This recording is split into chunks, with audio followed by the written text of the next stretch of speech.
हुए हैं, जिनकी बनाए गए वस्त्र से हम अपने तन को ढके हुए हैं, जिनके अन्न खाकर अपना देह बनाए, जिनके उंगली पकड़कर हम लोगों ने इस धरती पर चलना सीखा है, आज उनके प्रति क्या हमारा कोई कर्तव्य नहीं है?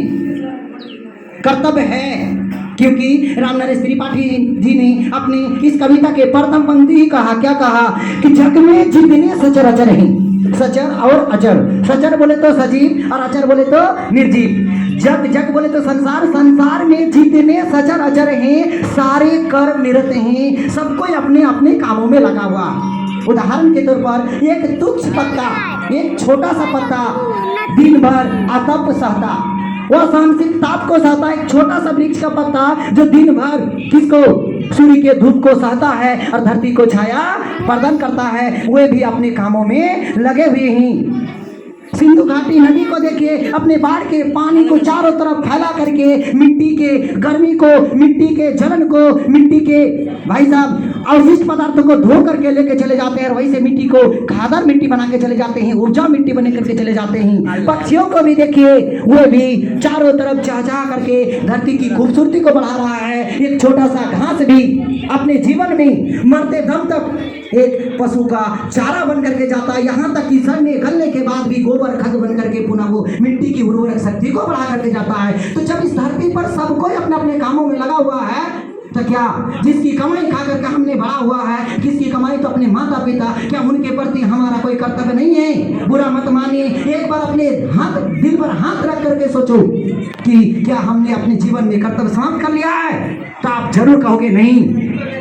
हमें अपने माता पिता के बुढ़ापे का सहारा बन के देखना चाहिए। हमारे माता पिता का क्या उद्देश्य है, किस मकसद से हम लोगों को पढ़ाते लिखाते, जो अपनी आधी पेट काट करके अपने बच्चे को मैं पढ़ाने का प्रयास कर रहा हूँ, मैं अपने बच्चे के उज्जवल भविष्य के लिए सोच रहा हूँ। उनका एकमात्र उद्देश्य है कि हमारे बेटे अच्छे, हमारे बेटे बेटियां अच्छे मुकाम तक पहुँचे और उनके साथ वो हमारे बुढ़ापे के सहारा बनी। लेकिन आज हम लोग चल बैठे हैं घरों में कि तो आज हम लोग अपने माता पिता को बड़े दुख के साथ करना पड़ता है कि आज हम लोग, हमारे समाज में से देखा जाता है कि अक्सर माता पिता को छोड़ करके बच्चे निर्जन में जाके बैठते हैं, पढ़ाई को अपने लोग समझते हैं और अपने माता पिता को भूल जाते हैं। इसलिए हमें अपने माता पिता को यथासंभव, जो कि एक सामाजिक शब्द का मैंने प्रयास किया, यथासंभव, अभी भाव समाज कि यथासंभव यथाशक्ति अपने माता पिता को खुश रखने का प्रयास करना चाहिए। मैंने आप लोग को फिर से बहुत ज़्यादा समय ले लिया।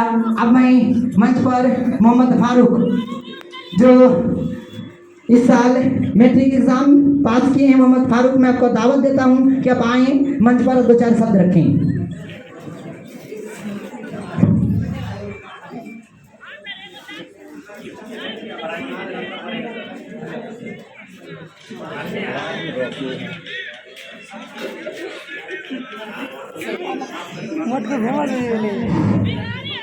अस्सलामु अलैकुम रहमतुल्लाहि व बरकातुहू। सबसे पहले उस अल्लाह रब्बुल आलमीन की तारीफ व तौसीफ जिन्होंने हम सबों को इंसान बनाया। उसके बाद मुअज़्ज़ज़ शिक्षकगण और मेरे अजीज साथियों, जिन्होंने मुझ जैसे नाचीज़ और अदना सा लड़कों को कुछ बोलने का मौका इनायत फरमाया। यूँ तो हर कौम में एजुकेशन और तालीम को अहमियत दी है, लेकिन जहाँ तक मैं समझता हूँ कि हर मज़हब, हर धर्म के किताबों में तालीम की अहमियत के बारे में कुछ ना कुछ ज़रूर बताए होंगे।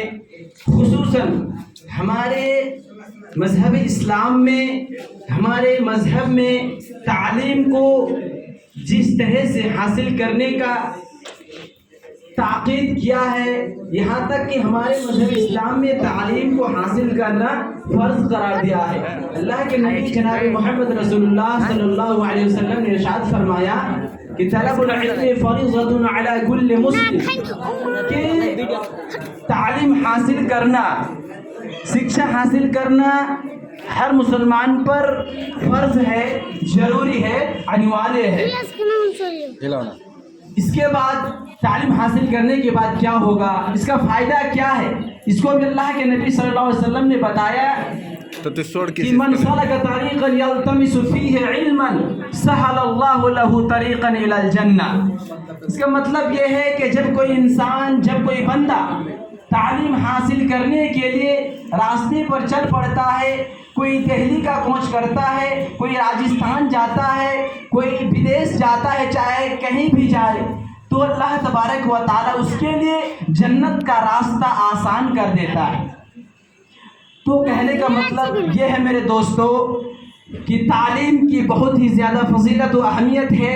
और तालीम जिस कौम के पास जिस वक्त रही, अल्लाह तबारक व ताला ने उसको हुकूमत दी, उसको सल्तनत दी और उनको कामयाब बनाया।